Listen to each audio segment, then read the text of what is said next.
I can make diseases disappear. To be more precise, I can make chronic diseases disappear. You see, chronic diseases are the long-term conditions like type 2 diabetes, high blood pressure, depression, or even dementia. And there's 15 million people in England who have already been diagnosed with a chronic condition. So that means looking out amongst you now, there's probably about 250 people in here who have one of these long-term conditions.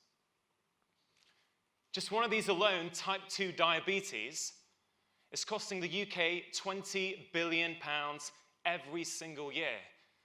And I'm standing here before you saying, I can make these diseases disappear.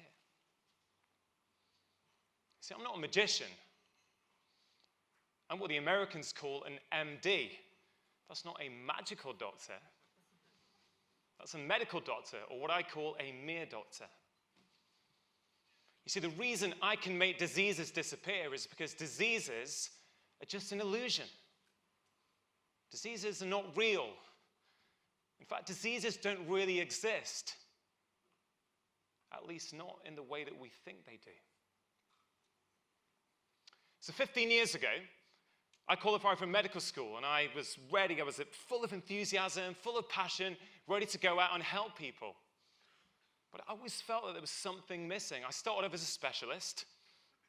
I moved from being a specialist to becoming a generalist, or a GP. And I always got this nagging sense that I was just managing disease or simply suppressing people's symptoms. And then, just 5.5 years ago, came the turning point for me. You see, 5.5 years ago, my son nearly died. My wife and I, we were on holiday in France, and with our little baby boy, and she called out to me, said he's not moving. So I rushed there, and he was lifeless. I thought he was choking. So I picked him up, I tried to clear his airway. Nothing happened, and I froze. See, she called out to me, my wife said, come on, we've got to get to hospital. So we rushed there, and we were worried because when we got there, he still wasn't moving. The doctors were worried because they didn't know what was happening. That night, he had 2 lumbar punctures because they thought he might have meningitis. And he stayed in a foreign hospital for 3 days. And what actually transpired was my son had a low level of calcium in his blood that was caused by a low level of vitamin D. My son nearly died from a preventable vitamin deficiency, and his father, a doctor, knew nothing about it. You see, as a parent, that is a harrowing experience. That never leaves you. But I was a doctor, I was his dad, and the guilt that stayed with me, and is still here today, that changes you. So I started reading. I started reading about this vitamin deficiency, and as I started reading, I started to learn a lot of science that I did not learn at medical school, a lot of science that I thought, hey, this makes a lot of sense to me. So I started applying this science. I started applying it, first of all, with my son, and I saw the amazing benefits. So then I started applying it with my patients, and do you know what happened? People started getting better, really better. You see, I learned how to resolve the root cause of their problems rather than simply suppressing their symptoms.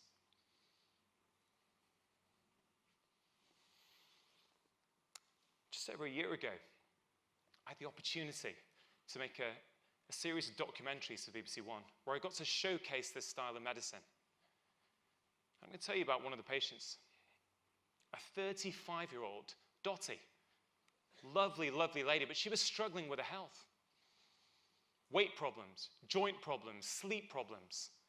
See, despite Dottie's best efforts, Dottie was unable to make any sustainable changes. So I went into Dottie's house, and in the first week I did some blood tests, and I diagnosed her with type 2 diabetes.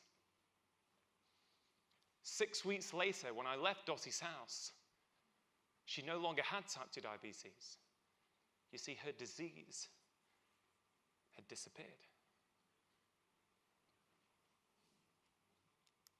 So health exists on a continuum, okay? At the top right, we've got disease, and at the bottom left, we've got optimal health. And we are always moving up and down that continuum. Take Christmas, New Year, for example, right? We drink too much, we eat too much, we stay up late. We probably start to move up that curve. But if we recalibrate in January and February, we start to move back down it again. We get involved in medicine and give you a diagnosis of a chronic disease here. But things have been starting to go wrong back here. See, when I met Dottie, she was up here. She had a disease. You see, you can think of it a little bit like a fire that's been burning in Dottie's body for years. It's getting bigger till it's finally raging out of control. At that point, I can say, hey, Dottie, you have a disease. And I told her that, you do have a disease. But what caused it in the first place? So the thing we have to understand is that acute disease and chronic disease are two different things. Acute disease is something we're pretty good at doctors. We're good at this. It's quite simple, okay? You have something like a pneumonia. That's a severe lung infection. So in your lung, you have the overgrowth of some bugs, typically a bacteria. We identify the bacteria, we give you a treatment, typically an antibiotic, and it kills the bacteria. The bacteria dies, and hey presto, you no longer have your pneumonia. The problem is we apply that same thinking to chronic disease, and it simply doesn't work, because chronic disease doesn't just happen. You don't just wake up with chronic disease one day, and there's many different causes of chronic disease. By the time we give you that diagnosis, things have been going wrong for a long, long time. So when I met Dottie, and she had her diagnosis, her blood sugar was out of control, right? Because that's what people say. Many people say that type 2 diabetes is a blood sugar problem. But they're missing the point. There is a problem with blood sugar in type 2 diabetes. But type 2 diabetes is not a blood sugar problem. The blood sugar is the symptom, it's not the cause. If we only treat symptoms, we'll never get rid of the disease. So when I met Dottie, I said, Dottie, you've got a problem with your blood sugar. Dottie, for the last few years, your body is becoming more and more intolerant to certain foods. At the moment, Dottie, your body does not tolerate refined or processed carbs or sugar at all. So you've got to cut them out. So what does that do? Well, it starts putting fuel on Dottie's raging fire. But then we've got to work out, well, what started the fire in the first place? And what was the fuel that caused it to burn for so long? In most cases of type 2 diabetes, this is something called insulin resistance. Now, insulin is a very important hormone, and one of its key functions is to keep your blood sugar tightly controlled in your body. So, let's say you're at the bottom left in optimal health, like all of us in here. And you have a breakfast of, say, a sugary bowl of cereal. What happens is your blood sugar goes up, but your body releases a little bit of insulin, and it comes back down to normal. As you move up that curve, you are becoming more and more insulin resistant. That means you need more and more insulin to do the same job. And for all those years, before you get anywhere near a diagnosis, that raised level of insulin is causing you a lot of problems. You can think of it a little bit like alcohol. The very first time you have a drink, what happens? Say you have a glass of wine, 1 or 2 sips, maybe half a glass. You feel tipsy. You feel a little bit drunk. And as you become a more seasoned and accustomed drinker, you need more and more alcohol to have the same effect. That's what's going on with insulin. You need more and more insulin to have the same effect, but that insulin itself is problematic. And when the insulin can no longer keep your sugar under control, at that point, we say, oh, you've got a disease. At that point, you have type 2 diabetes. So what causes this insulin resistance that then causes type 2 diabetes? Well, there's many different things. It could be your diet.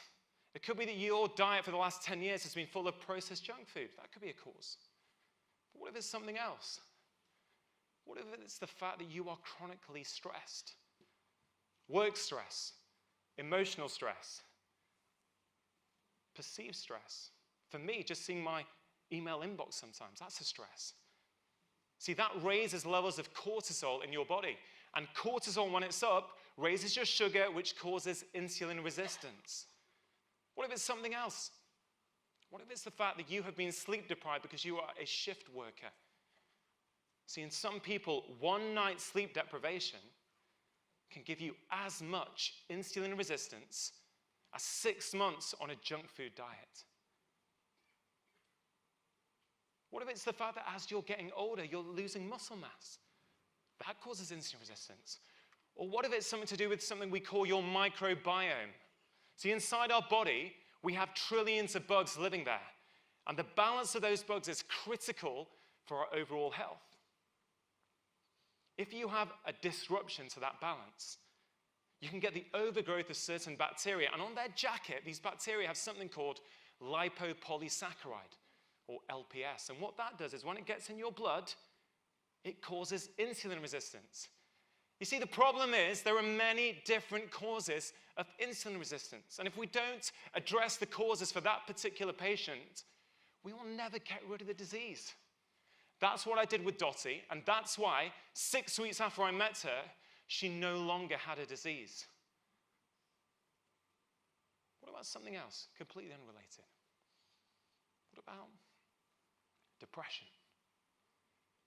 You see, 1 in 5 people are going to get depression at some point in their lives. So what is depression? There's no blood test for depression. There's no scan for depression. Depression is simply the name that we give to a collection of symptoms. But what causes the depression? Well, we know that many cases of depression are associated with something called inflammation. Now, this isn't the same inflammation as if you trip up, you sprain your ankle, it gets red, it gets swollen, it gets hot for a few days. But this is entirely different. This is chronic inflammation. This happens when your body thinks it is under constant attack. Now, King's College London, 3 weeks ago, published a study on this. This is current, up-to-date stuff. Patients with depression, if they had high levels of inflammation in their body, they did not respond to antidepressants. If you take a step back, it sort of makes sense, doesn't it? Because an antidepressant is designed to raise the level of a chemical in your brain. But what if the cause of your depression is actually coming from your body and the inflammation that's in your body? Surely it makes more sense to address that. See, what causes this inflammation? Well, your diet plays a part in that. Your stress levels play a part. Chronic sleep deprivation, physical inactivity, a lack of exposure to the sun, which gives you vitamin D, disruptions in the gut microbiome. See, there are many different things. If we do not address the cause, we'll never get rid of diseases. Diseases are the symptom. What about something else? What about Alzheimer's disease? See, we're all living longer, aren't we? But we're scared. We're scared that as we live longer and as we live older, we may have to live with the devastating consequences of things like Alzheimer's. I'm sure many of us in here have experienced that ourselves, with our family.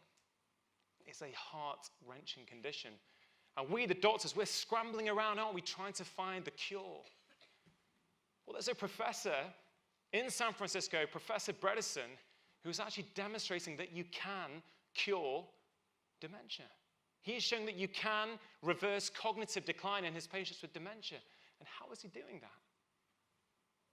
Well, one thing he's not doing is he's not saying, well, all these patients in my office have got dementia, Alzheimer's disease. What is the cure? No, he's going the other way. He's saying, with all these patients, let's say 10 patients in my office, he's trying to work out what have been the triggers for the last 20 years that have ended up with this patient expressing themselves as dementia. And he identifies them, and he corrects every single one of them. And when he does that, guess what's happening? They are reversing their symptoms. They are no longer being classified as having dementia. It's a brand new way of looking at disease. It's looking at what is causing this disease in this individual patient. It's totally different. So what factors is he looking at? Well, he's looking at their diet. He's looking at their stress levels, their sleep quality, their physical activity levels, their exposure to environmental toxins, etc., etc., etc. Is this starting to sound a little bit familiar? See, what if all these seemingly separate diseases actually at their core share common root causes? See, we need to update our thinking. Our genetics are not our destiny. Our genes load the gun, but it's our environment that pulls the trigger. All these factors here, these are the factors that basically interact with your genes and determine how your genes are expressed.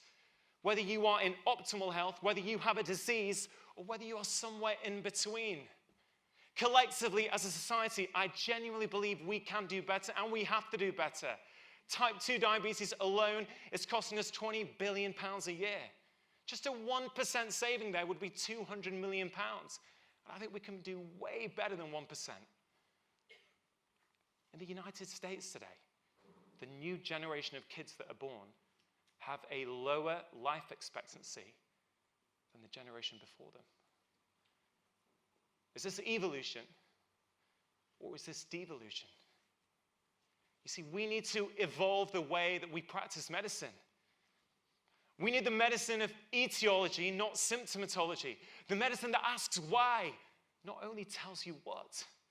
This is personalized medicine. This is precision medicine. This is progressive medicine. And actually, if you take a step back, this is preventative medicine in its purest form. We have got to stop applying 20th century thinking to 21st century problems. We need to take back control, empower ourselves, and re-educate ourselves away from our fear of disease and right back down the curve to optimal health. Because if we do, together, I genuinely believe that we can change not only our health, not only the health of our communities, but maybe, just maybe, we could start to change the health of the entire world. Thank you.